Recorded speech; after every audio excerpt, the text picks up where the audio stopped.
The Welsh village of Talybont-on-Usk may be small, but it has big ambitions to be a powerhouse of sustainable energy generation. And they're not doing a bad job. 4 years ago they were given an old water turbine which now produces enough energy to power 60 houses in the winter and has prevented 127 tonnes of carbon dioxide from being released into the atmosphere. It is a small turbine we have here. It's 36 kilowatts. We could power about a third of the houses in our little community, which doesn't seem like much. But if every community was taking the sort of action that we've taken and getting stuck in and looking at the possibilities around them, then that all adds up to a much bigger whole. The electricity does not power the village directly, it is sold to the national grid.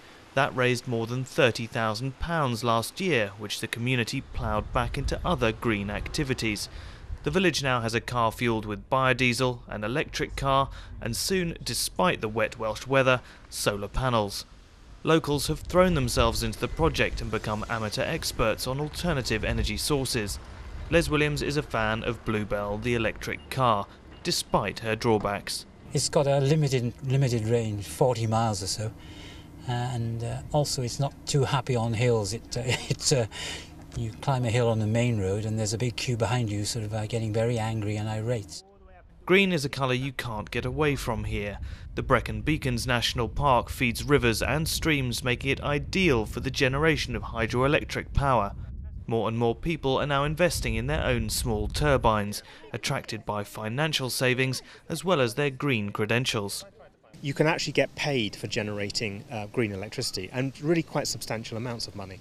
And so, yes, people are interested, yes, they like the idea of reducing carbon emissions, but there's nothing like a bit of promise of making a bit of money to get people really involved. And I've got no problem with that. We have to use everything we can. By 2020, the British government has pledged to reduce its CO2 emissions by 34% compared to 1990 levels. A target that can only be reached if other towns and villages across the UK take a leaf out of Talybon's book.